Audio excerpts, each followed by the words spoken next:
नमस्कार दोस्तों, ocean network में आपका स्वागत है। मैं हूं ओमकार चौधरी। बिहार पर सबकी निगाहें लगी हुई थी। एनडीए में क्या होने वाला है, महागठबंधन में क्या होने वाला है। महागठबंधन में तो कोई फैसला अभी तक हुआ नहीं है।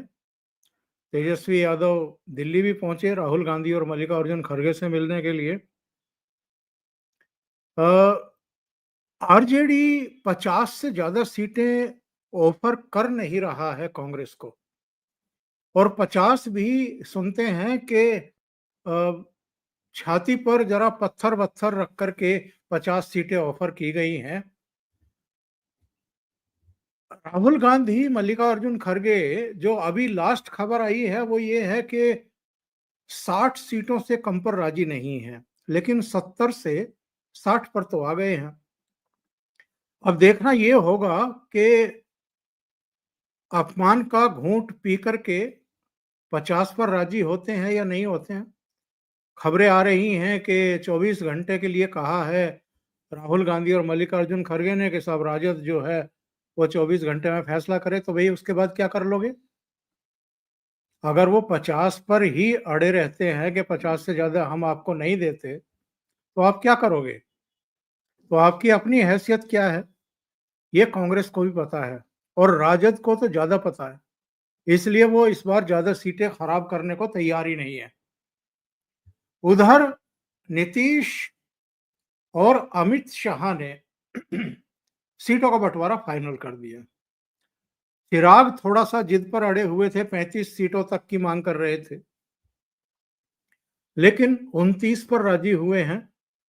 और लोगों का कहना है कि 29 में भी उनके लिए तो विनिंग पोजीशन है, उनके लिए बहुत है, और वो ठीक से लड़ जाएंगे तो फायदे में रहेंगे।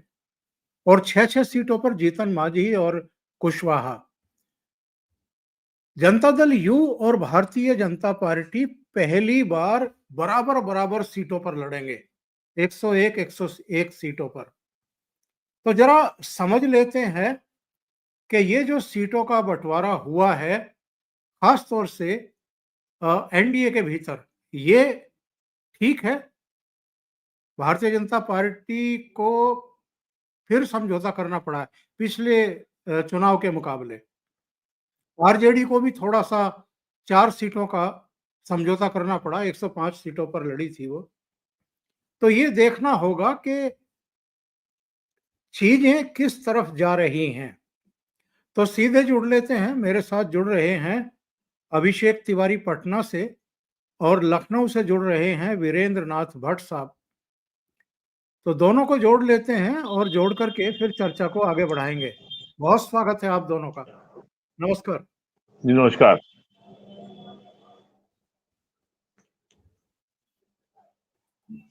और अभिषेक जी अस्वस्थ हैं, लेकिन फिर भी चूंकि आज का घटनाक्रम बहुत महत्वपूर्ण था, इसलिए वो जुड़े हैं। तो अभिषेक जी, आपके पास ही आता हूं सबसे पहले। जनता दल यू, बीजेपी, जीतन मांझी, कुशवाहा, चिराग, इन पर तो हम बाद में आते हैं। ये कांग्रेस और आरजेडी के बीच जो पेंच फंसा हुआ है, इसके बारे में क्या सूचना आपके पास है? पेंच सिर्फ सीट का फंसता तो सॉल्व हो जाता है, ऐसा नहीं है। राजद सेक्रीफाइस कर देती, 50-60 सीट भी दे देती। कांग्रेस कह रही है कि 50 सीट दो, तो 50 सीट फिर हमारे मन के मुताबिक दो। अब वो 50 सीट में आरा की सीट मांग ले रही है, अगियाव सीट आप कह दीजिएगा।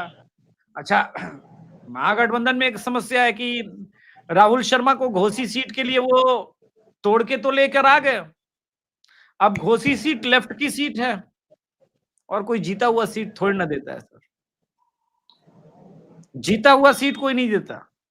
वो राजद से अड़ी हुई कि बोला भाई राहुल शर्मा को तुमको जहां शिफ्ट करना है करो, ये तो हमारा विनिंग सीट है, वो नहीं दे रहे, पेज फंस गया। इसी प्रकार से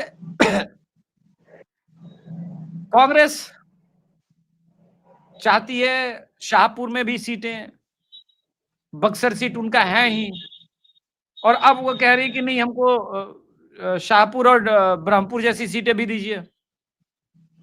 अगर शाहपुर कांग्रेस लड़ेगी तो फिर शिवानंद तिवारी के लड़के जो कि जीते हुए आदमी हैं वो कहां लड़ेंगे? तो कई विनिंग सीटों पे, अच्छा पप्पू यादव चाहते नहीं कि बीमा भारती पूर्णिया से लड़े। अब पूर्णिया का सिनेरियो देखे सर, संतोष कुशवाहा जो जेडीयू से लड़े थे लोकसभा चुनाव, वो आरजेडी ज्वाइन कर चुके हैं आज, मतलब कल ही। पप्पू यादव जो लोकसभा का निर्दलीय जीते वो कांग्रेस के हैं, और बीमा भारती जो राजद से लड़ी वो राजद में है। यानी पिछली बार लोकसभा 2024 के तीनों कैंडिडेट वो सब महागठबंधन में। तो शहरी सीट लड़ना चाहते हैं संतोष कुशवाहा, लोग कह रहे हैं कि बाबा सांसद का भी टिकट तुम ही लो और विधानसभा भी तुम ही चुनाव लड़ो। ऐसा कैसे होगा? तो ये सारी चीजें असहज कर रही है। सीमांचल की ज्यादातर स्ट्रांग सीटें कांग्रेस मांग कर रही है, ऐसा नहीं कि सिर्फ किशनगंज मांग रही है। किशनगंज सिर्फ मांगी होती तो बात नहीं होती। इको आ रहा है? जी जी, अब नहीं आएगा। तो अगर कांग्रेस इस तरह से चाहती तो फिर ये कैसे होगा? अब राजद को पता है कि हम 60 सीट दे दें और अपनी मर्जी की सीटें दे दें, कोई दिक्कत नहीं है। 50 सीट पर राजद, आपने बोला सर कि क्या कर लेगी कांग्रेस? ये कांग्रेस का चुनाव नहीं है, तेजस्वी यादव का चुनाव है। कांग्रेस भी, जैसे राजद की मजबूरी है वैसे कांग्रेस भी राजद की मजबूरी है। कांग्रेस नहीं लड़ सकती राजद के बिना, वो पता है, लेकिन राजद लड़ सकती है क्या बिना कांग्रेस के बिहार में? क्योंकि मुस्लिम वोट बैंक डिवाइड हो जाएगा ना, कोर मुस्लिम वोट बैंक डिवाइड हो जाएगा। इसलिए यह कहना गलत होगा कि 40-30 दे देंगे तब भी मानना पड़ेगा। बहुत हड़कंप मचा हुआ है। और मेरे पास जो सूत्र है, जो अलवर जी केरला के हैं, उन्होंने कह दिया कि भाई हमारे पास लड़के हैं, हम लोग लड़ लेंगे, आप हमको 24 घंटे का टाइम आपको हम दे रहे हैं। आनंद फानंद में तेजस्वी दिल्ली गए हैं। एक पेच और फंसा हुआ है, कांग्रेस कह रही है कि हम ठीक है 50 सीट पे लड़ लेंगे, लेकिन तेजस्वी यादव को अभी हम सीएम कैंडिडेट घोषित नहीं करेंगे क्योंकि उसके कारण हमको नुकसान पहुंचाना पड़ रहा है, इमेज दागदार है। अब संजय यादव को यह बात कैसे पसंद? वो अनाउंस कर चुके हैं अलग अलग न्यूज चैनल में जाके कि तेजस्वी हमारे कैंडिडेट है, तेजस्वी हमारे कैंडिडेट है ओंकार सर। तो पेच महागठबंधन में बहुत खतरनाक ढंग से फंसा हुआ है जी। पर वीरेंद्र जी, छवि किसकी अच्छी है? छवि तो राहुल गांधी की भी अच्छी नहीं है, छवि तो सोनिया गांधी की भी अच्छी नहीं है। दोनों जमानत पर घूम रहे हैं नेशनल हेराल्ड केस में। और अगर छवि का इतना ही खतरा था इनको, तो फिर साथ में ये यात्रा वात्रा क्यों निकाल रहे थे? आज बिहार के जी बोलिए अभिषेक जी। नहीं आप कंटिन्यू कीजिए। बिहार के कॉन्टेक्स्ट में मामला बड़ा पेचीदा इसलिए हो जाता है, जिस तरीके से वोट चोरी यात्रा राहुल गांधी ने निकाली और शायद मजबूरी में बेमन से उसमें जो है तेजस्वी यादव शामिल हुए, और उसके बाद जो तेजस्वी यादव ने यात्रा निकाली और फिर उन्होंने वोट चोरी का नाम नहीं लिया इस डर से कि कहीं चारा चोरी का नाम ना आ जाए, तो बिहार के कॉन्टेक्स्ट में मामला बहुत पेचीदा है। और जैसा अभिषेक ने कहा कि अभी जो है अब हम तेजस्वी को मुख्यमंत्री का उम्मीदवार घोषित नहीं कर सकते, उनकी छवि का लोचा है, उनकी छवि में समस्या है, तो वही समस्या है चारा चोरी वाली। और उसके अलावा और अब की बार जो है, जो मुझे सबसे बड़ी समस्या दिख रही है, 2015 का चुनाव में मैं अगर याद करता हूं तो समाजवादी पार्टी महागठबंधन में शामिल थी और अंतिम समय में समाजवादी पार्टी महागठबंधन के बाहर हो गई। और और और उस समय महागठबंधन के नेता नीतीश कुमार थे और एनडीए को बाहर बैठना पड़ा था। 1-1.5 साल में वो खैर नीतीश कुमार वापस आ गए और आरजेडी बाहर हो गई।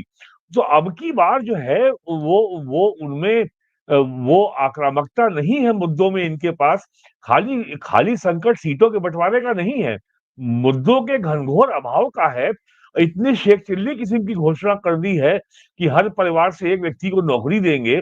अरे भाई, किसी भी राज्य में आबादी का 1.5%, 2% से ज्यादा कहीं राज्य सरकार की नौकरियां हैं ही नहीं। और और जितना उसमें राज्य सरकार को केवल वेतन देने में खर्चा आएगा, वो राज्य सरकार के कुल रेवेन्यू रिसीट का 10 से 15 गुने ज्यादा है। तो ये इतनी शेख चिल्ली घोषणा कर दी है, तो महागठबंधन में आरजेडी कांग्रेस के बीच में केवल सीट के बंटवारे का, सत्ता के शेयरिंग का ही झगड़ा नहीं है, मुद्दे का भी झगड़ा है, काफी संकट है। किस मुद्दे पे लोगों को आप जो है मोबिलाइज करेंगे? जन स्वराज पार्टी चाहे उसका जो भी हश्र हो, कितनी भी सीटें वो जीते, कितना परसेंटेज वो शेयर जीते, लेकिन कम से कम जनता उसको कितना स्वीकार करती है, नहीं करती है, ये समय के गर्भ में है। उसके पास एक मुद्दा तो है। और तीसरी जो सबसे बड़ी समस्या हो रही है, जिस तरीके से पिछले 10 साल के केंद्र सरकार के, राज्य सरकार के आइडेंटिटी पॉलिटिक्स की जाति आधारित जो गोलबंदी की राजनीति होती थी, उसकी काट के रूप में जो कल्याणकारी योजनाओं का लाभ जाति मजहब से ऊपर उठ करके सबको दिया गया है, सबको पहुंचा है, और जो सबका साथ सबका विकास का नारा ग्राउंड लेवल पे, ग्राम पंचायत लेवल में घर घर पहुंचा है। तो अब जैसे यूपी में आज ही जो है एक डाटा रिलीज हुआ है कि हर घर जल योजना के अंतर्गत अब तक 90,000 करोड़ योजनाएं रुपए की योजनाएं पूरी हो चुकी हैं, और लगभग 74 जिलों में ये काम 90% पूरा हो गया है, और पूरा बुंदेलखंड सैचुरेट हो गया है। और नरेंद्र मोदी ने 2019 के लोकसभा चुनाव के कैंपेन में इसकी घोषणा की थी। तो गांव में जल पहुंच रहा है घर घर, तो ये बिहार में भी पहुंच रहा है। प्लस तो पहला संकट महागठबंधन का है, सीटों का बंटवारा। दूसरा संकट है एक एग्रेसिव आक्रामक मुद्दे का अभाव। और तीसरा जो संकट है कि अब जाति गोलबंदी का वो नारा जैसे लालू के जमाने में काम आता था, जैसा 2020 के विधानसभा चुनाव तक चला है, अब की बार वो नारा जो है बहुत कमजोर पड़ चुका है, यूपी बिहार दोनों में। और बिहार में कैसे सीटों का बंटवारा होता है, इसका बहुत ही बेसब्री से प्रतीक्षा यूपी में भी हो रही है, क्योंकि 2027 में अखिलेश यादव को इन्हीं सारी समस्याओं से दो चार होना पड़ेगा कि कैसे वो जो है सीटों का बंटवारा करेंगे। और जैसा अभिषेक ने कहा कि दोनों की एक दूसरे को जरूरत है, यूपी में भी समाजवादी पार्टी कांग्रेस को एक दूसरे की जरूरत इसलिए है कि यहाँ मामला मुस्लिम वोटों का है, और यूपी में भी अब जैसा अभी अभिषेक ने कहा कि कांग्रेस खासकर सीटें मांग रही है, वही कांग्रेस यूपी में भी कर रही है। कांग्रेस का सारा जो जोर है लोकसभा चुनाव के समय ये था कि हमको सारी मुस्लिम बहुल सीटें मिल जाएं, और वो विधानसभा चुनाव में ये बात बहुत दबाव के साथ समाजवादी पार्टी के संग उठाएंगे कि पश्चिम यूपी में जहां मुसलमानों की आबादी 30 से 45 से 50% है, वो सीटें हमको मिले। तो बिहार में महागठबंधन के सामने नीतीश कुमार के 20 साल मुख्यमंत्री रहने के बावजूद 10 बार वो शपथ ले चुके हैं मुख्यमंत्री पद की, कोई बहुत ठोस सत्ता विरोधी रुझान को भुनाने का, एंटी इनकम्बेंसी का कोई इशू इनके पास नहीं है। ये भी एक बहुत बड़ा संकट है बिहार के चुनाव में महागठबंधन के पास। जी अभिषेक जी, अभी आपने कहा था कि कांग्रेस के किसी नेता ने कह दिया कि लड़के हैं, लड़ सकते हैं, तो एक लड़की हूं, लड़ सकती हूं, ऐसा 2022 में उत्तर प्रदेश में भी कहा गया था। वो मेरे विचार से भट्ट साहब पुष्टि करेंगे, 2 सीटों पर अटक करके रह गई थी, लड़की हूं, लड़ सकती हूं, और 2-2.5% वोटों पर अटक करके रह गई थी। तो कहीं ये बिना मतलब के कॉलर खड़े करना, सीडब्ल्यूसी की बैठक बुला करके प्रेशर बिल्डअप करना, ये कहीं ऐसा तो नहीं है कि कांग्रेस के लिए बिहार में भी आत्मघात हो जाएगा? नहीं, ऐसा नहीं है। ऐसा इसलिए नहीं है क्योंकि वो हालात नहीं है। पप्पू यादव जो निर्दलीय चुनाव लड़ा है, वो पूर्णिया में देख लेगा सर, मधेपुरा में भी देख लेगा वो। उसका अपना बेस है। इसी प्रकार से रोहतास में भी इनका कुछ बेस है कांग्रेस का, ऐसा नहीं है। यूपी जैसा हालात बिल्कुल नहीं है। लेकिन प्रॉब्लम क्या है अब किशनगंज ये सब जैसी सीटों पे, यहाँ पर डिवीजन बहुत खतरनाक खेल होगा। जहां तक मुझे पता है कि इस बार संभवतः किशनगंज सीट शाहनवाज हुसैन को दी जाएगी लड़ने के लिए। सो किशनगंज सीट इंटरेस्टिंग हो जाएगा, क्योंकि ऐसे पूरे देश में मुसलमान वोट नहीं करते हैं, लेकिन एक किशनगंज वाली सीट ऐसी है जहां का मुसलमान शहनवाज हुसैन को पसंद करता है और वोट करता है। ठीक है, तो वो सिचुएशन थोड़ा सा डिफिकल्ट हो जाएगा, और वो तब जब स्पेशली ओवैसी भी उस सीट पर दावा ठोक रहे हैं ऑलरेडी। और कांग्रेस के साथ ये प्रॉब्लम नहीं है कि यूपीसी हो जाएगी। यूपी में तो लड़े थे, यूपी के 2 लड़के 2017 में, तब तो अलायंस में भी थे।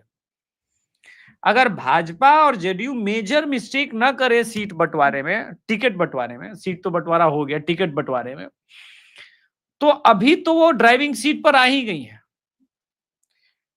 आरजेडी जो कार्ड खेल रही है वो बीजेपी को ज्यादा दिक्कत कर रही है। आरजेडी खुल के भूमिहार कार्ड खेल रही है। पिछली बार एक भूमिहार को टिकट दिया था, इस बार ऑलरेडी जो मेरी इंफॉर्मेशन है कि 8-9 भूमिहार को वो टिकट ओके कर चुकी है।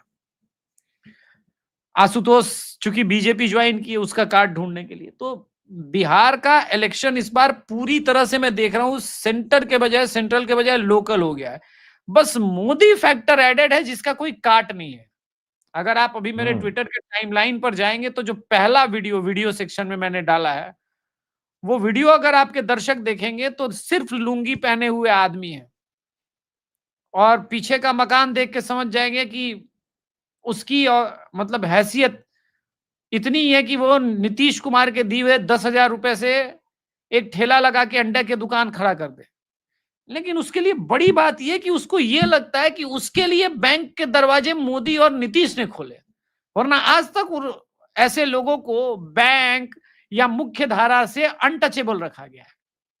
इसलिए ऐसा तबका जो जिस पर कांग्रेस या फिर राजद दाव खेल रही है कि उनका तबका है, एक्चुअली उस तबके ने मोदी को देवदूत बना लिया है। और ये ग्राउंड रियलिटी है, कोई मैंने पेड शो आशुतोष के थ्रू नहीं करवाया सर। ये सेंटीमेंट बताता है कि बिहार में मोदी फैक्टर कितना बड़ा हो जाता है। गुजरात के बाद संभवतः कहीं सबसे बड़ा फैक्टर अगर मोदी फैक्टर काम करता है तो बिहार स्टेट है सर। यहां राष्ट्रवाद का कॉकटेल है, यहां बांग्लादेश का कॉकटेल है। अब आप देखिए लिटरली जेडीयू को कहा जा रहा है कि वो सवर्णों की पार्टी हो चली है। संजय झा है, अगर आप देखें आसपास के लोग तो संजय झा हो गए, ललन सिंह हो गए, विजय चौधरी हो गए, तो ये सवर्णों की पार्टी कही जाने लगी है। प्लस कुशवाहा लौ कुश समीकरण वाला तो है ही। जितना नोएडा दफ्तर के लोग सोच रहे हैं कि जेडीयू कमजोर है, मुझे धरातल पर उतनी स्ट्रांग नजर आ रही है सर। मैं बहुत सरप्राइज नहीं हूंगा अगर इस इलेक्शन में सेकेंड लार्जेस्ट पार्टी वो बन के निकले बीजेपी के बाद। पर देखिए अभी बहुत चुनाव और इसमें टिकट बंटवारा और इन सब में बहुत बाकी है। टिकट बंट जाने देंगे, उसके बाद हम देखेंगे क्या होता है जी। आरजेडी यूपी में योगी जी आ रहे हैं संभालने आपका चुनाव। आप अभी थोड़ी प्रतीक्षा कीजिए। योगी जी की महा डिमांड है बिहार में, डिमांड नहीं महा डिमांड है। आगे उस पर फिर चर्चा करेंगे जब कभी प्रोग्राम करेंगे इस विषय पे। मैं ये पूछ रहा हूं कि कांग्रेस कहां तक तैयार हो जाएगी? कांग्रेस कोई सूचना है? 50 सीटें तो चाहिए, लेकिन 30 जो उसकी डिमांड हॉट सीट की है वो देना पड़ेगा, मान जाएगी कांग्रेस। अब 30 राजद उनमें से वो दे देगी हाई प्रोफाइल, तो राजद का ऑब्वियस है। पिछली बार लगभग 141 सीट पे लड़के 50% के ही आसपास राजद का स्ट्राइक रेट था। जो लोग हवा में उड़ रहे मैं बता दूं 75 सीट लेकर के आए थे, कोई तोप नहीं मारा था। सबसे अच्छा स्ट्राइक रेट लेफ्ट का था। तो अगर हाई प्रोफाइल सीटें राजद त्यागेगी और लड़ेगी भी 131 सीट के आसपास या 135 सीट के आसपास, इसका मतलब तो सर यही है कि राजद के लिए मुसीबत बढ़ेगी। राजद को सरकार बनाना है तो राजद को स्वयं 90 सीट तक पहुंचना पड़ेगा, और समीकरण बता रहे हैं कि 60 पार उनका मुश्किल है। तो दिल्ली तो फिर दूर नजर आ रही है मुझे, कम से कम व्यक्तिगत रूप से। मैं जितना बिहार को, मैंने कल ही के शो में, आज मैं लोग बात कर रहे हैं कि सीट शेयरिंग हो गई, दर्शकों को मैं बताऊं, मैंने कल के शो में बताया था कि चिराग पासवान को 29 सीटें मिल रही हैं। ऑब्वियसली मेरा सोर्स वहीं से था, बड़ा सोर्स था लोजपा का।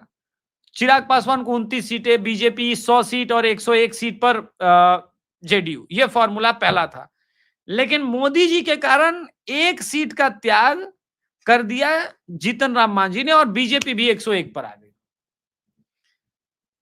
और जीतन राम मांझी आज एयरपोर्ट से लौटने के टाइम में क्या बोल करके आया कि हम मोदी जी के, हम तो जाने के पहले भी बोल दिए थे कि हम मोदी जी के साथ हैं और मोदी जी के साथ खड़े हैं, क्योंकि मोदी जी ने कहा कि कोई बात नहीं, आपकी 6 की 6 फेवरेट सीट दे देता हूं। इतना बड़ा कलेजा महागठबंधन में किसी के पास है ही नहीं, न संगठन है। वो 6 की 6 लिटरली जो मिली है जीतन राम मांझी को, डेड श्योर सीटें मिली है, वो 6 में से 5 जीत जाएगा अच्छे से फाइट किया तो। यही हाल उपेंद्र कुशवाहा का है, उनको उनकी फेवरेट सीटें दी गई हैं।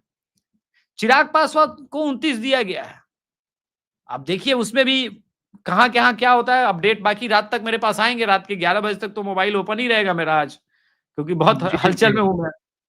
उस पर भी आते हैं अभिषेक जी। मैं ये जानना चाह रहा हूं कि केवल कांग्रेस के साथ झगड़ा नहीं है आरजेडी का। अब मैं देख रहा था ये सीपीआई एमएल 30 सीटों की मांग कर रही है, तेजस्वी 22 से ज्यादा देने को तैयार नहीं, सीपीआई 24 सीटों की मांग कर रही है, आरजेडी उसको केवल 7 सीटों पर अड़ी हुई है, सीपीएम 10 सीटों की मांग कर रही है, तेजस्वी 5 से ज्यादा देने को तैयार नहीं, मुकेश सैनी 30 सीटों की चाह कर रहे हैं, आरजेडी ने कहा है कि आप 18 सीटों पर लड़ लीजिए। यानी जो इसके दूसरे सहयोगी हैं कांग्रेस के इतर 94 सीट मांग रहे हैं आरजेडी से। देखिए ये तो संभव नहीं है ना कि अब आरजेडी 50 सीट पे लड़े, तो इनको मानना तो होगा ही। ऑप्शन क्या है? नहीं मानना, अकेले जाके लड़के देख लो। अकेले जीतने की अगर हैसियत है तो लड़के देख लो भाई। बार्गेन उतना नहीं करना चाहिए कि मुख्य पार्टी असहज हो जाए। और देखिए पैन बिहार 2 ही नेता है बिहार में, कोई माने ना माने, एक तेजस्वी दूसरा नीतीश, और कोई पैन बिहार नेता नहीं है। बीजेपी में तो कतई नहीं है। बीजेपी तो मोदी योगी के भरोसे चल रही है, हेमंता बिश्व शर्मा के भरोसे चल रही है। बिहार में सम्राट चौधरी पैन बिहार नेता नहीं है। हाँ, अब एक पैन बिहार नेता एनडीए से और उभर रहा है, वो है चिराग पासवान। इसमें कोई डाउट नहीं है, चिराग पासवान पैन बिहार नेता बन चुके हैं, उनको पूरे बिहार में जन समर्थन है। तो अगर आप देखेंगे कांग्रेस क्या योगदान दे पाएगी राजद के फेवर में, दीपांकर भट्टाचार्य लेफ्ट से कौन सा तीर मार लेंगे, कितनी सभाएं कर लेंगे। दिन बचा हुआ है 24, 6 तारीख को पहली पटना में वोटिंग हो जानी है, और आज तारीख सबको पता ही है। यानी 1 महीने से कम इसमें नॉमिनेशन होना है, प्रचार प्रसार होना है। 11 तारीख को नवंबर को दूसरी वोटिंग, यानी 1 महीना आज से पूरा बचा हुआ। 1 महीना में अगर पर डे 5, कल से मैं कह रहा हूं, कल से भी अगर तेजस्वी पर डे 4 सभाएं करें तो 120 सभाएं कर पाएंगे, 120 सीट पर। अब जरा एनडीए की वास्तविकता समझ लेते हैं। एनडीए के पास नाम की कमी नहीं है। राजनाथ सिंह होंगे कहीं पर, हेमंता होंगे कहीं पर, योगी होंगे कहीं पे, मोदी होंगे, चिराग होगा, संजय झा होंगे, ललन सिंह होंगे, नीतीश कुमार होंगे। इनके पास टीम है, हैवी वेट लोग हैं, ये लोग कवर कर लेंगे 1 महीना में। क्या राहुल गांधी 50 सभा बिहार में करेंगे? अगर राहुल गांधी ने बिहार में 50 सभाएं कर दी तो महागठबंधन 50 सीट नहीं जीतेगा। मैं आपके चैनल पर जाके बोल के आ रहा हूं। मैं आपको एक ऑडियो सुनवाता हूं जो मैंने कल की ग्राउंड रिपोर्टिंग की। अभी तक मैंने लाइव नहीं किया है, लेकिन मैं आपको चाहता हूं कि आपके दर्शकों को मैं ऑडियो सुनाऊं। मैंने खुद की ग्राउंड रिपोर्टिंग की है। 1 मिनट सर, मैं निकाल के दे रहा हूं। अभी एडिट होकर के आया भी है एक्चुअली। अरे 1 सेकेंड सर, मैं इन लोगों को हैसियत बताता हूं कि ये लोग कहां पर हैं, एक्चुअली में ये लोग कहां पर हैं। किसान का बहुत मदद किया। 4 महीना पर 2 हजार रुपया, साल में 6 हजार देते हैं। राशन भी देते हैं। राशन पहले चोरी चल जाता, अब ठेपा लगाओ, कहीं पर राशन उठाओ। बहुत सुविधा किया मोदी जी। हमने ये वो गांव के लोग हैं पीछे के बैकग्राउंड में। 1 मिनट, हिंसक होता है क्या? कभी ना। तो ये इस प्रकार की बातें राहुल क्यों करते हैं? राहुल पगला गई गड़ा। राहुल हिंदू नहीं है। आप सोचिए कैसी कैसी बातें ये साहब। आज के मैं दर्शकों को बताऊं, ये ग्रामीण आदमी है, पीछे खेत दिख रहा है सर, मुरेठा बांधा है। इसी पीडीए के भरोसे चल रही है ना तेजस्वी यादव की इंटायर टीम। यही पीडीए के भरोसे पूरी इंटायर इनकी टीम चल रही है ना। ये पीडीए का आदमी तो मोदी को भगवान बनाए हुए है, कैसे लड़िएगा? क्या बोला इसने वोट चोरी पर? इसने, मैंने पूछ लिया कि सनातन को गाली दे, तो कह रहे कि वो हिंदू का जन्मा थोड़ी ना है। अगर ये बात भोजपुर जिले के एकदम सुदूर गांव में पहुंची हुई है तो आप क्रांति समझ सकते हैं सूचना की, सोशल मीडिया की। अब मैं क्या बताऊं इसके आगे सर। सही है। वीरेंद्र जी, अब एक बात और मैं, एक बार जो अभिषेक जी और है कि 15 और 20 के चुनाव में ये बात आई थी बिहार से कि लालू यादव इस बात के पक्ष में नहीं है कि लेफ्ट पार्टियों की सीटें ज्यादा बढ़ें, और 20 में लेफ्ट पार्टी की संख्या बढ़ गई थी, 15 में भी थी, तो लालू इसको लेके असहज थे। तो आरजेडी लेफ्ट पार्टी को लेके इतना असहज क्यों रहती है? उसका कारण है सर, लेफ्ट पार्टी एकमात्र ऐसी पार्टी है जो सत्ता से दूर होने के बाद पैसे के संकट से भले जूझ रही थी, लेकिन उसका कैडर फिर भी नहीं टूटा सर। उसका कैडर 1.5% का ही है, लेकिन आज भी लाल सलाम, लाल झंडा, हसुआ और ये वाला जो है वो चलता है। उसके पीछे 100 लोग चल रहे हैं, कोई दिक्कत नहीं है उन्हें। वो उसी में गरीब, मजदूर, शोषित जिंदा रहे, भगत सिंह जिंदा रहे, अमर रहे, ये सब का नारा लग रहा है। सामंतवादी व्यवस्था हाय है, डेमोक्रेसी बचाओ, ये सब चल रहा होता है। लालू यादव को पता है कि एक बार इनको सत्ता प्राप्त हो गया तो ये पावरफुल हो जाएंगे। आज ये मान लेंगे हमारे बेटा को नेता, लेकिन मूलतः ये डेमोक्रेटिक नहीं है। कल नहीं मानेंगे। हाँ, कल नहीं मानेंगे, कल दबा देंगे। मेरा बेटा भी उस लायक मैच्योर नहीं, और क्या ये रोकेंगे? आज फिर तेजस्वी यादव ने 8 कैंडिडेट फाइनल, तेज प्रताप यादव ने अपने 8 कैंडिडेट फाइनल कर दिए। वो 100 सीटों पर लड़ रहा है। देखिए अभी तमाशा। आनंद आने वाला है चुनाव में। और अगर अब लास्ट में एनडीए के सीट बंटवारे पर बात करें, अभिषेक जी, संतुष्ट हैं आप?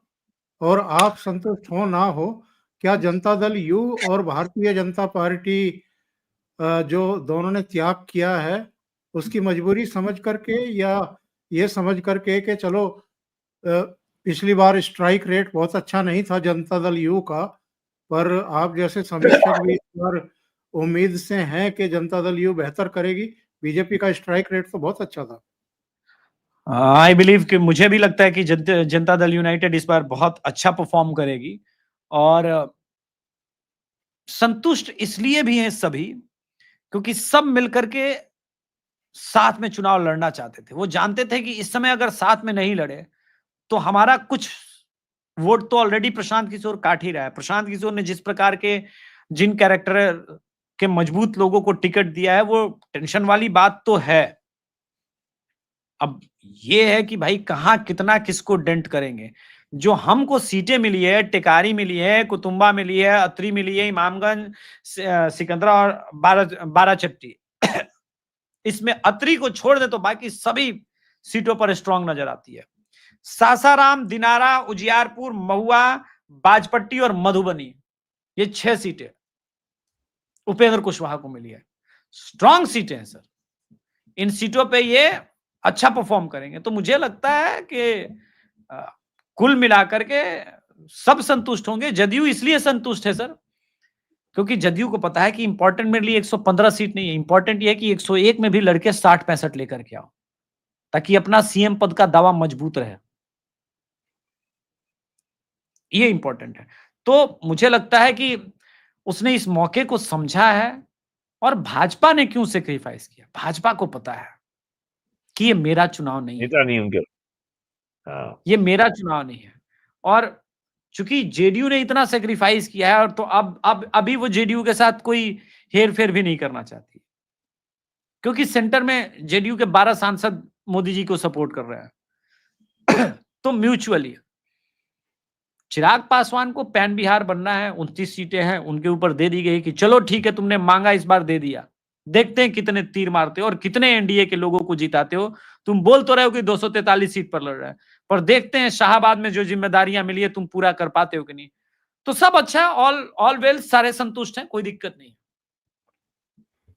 बहुत बहुत धन्यवाद अभिषेक जी और वीरेंद्र जी, आप दोनों जुड़े और बहुत महत्वपूर्ण मुद्दे पर चर्चा की।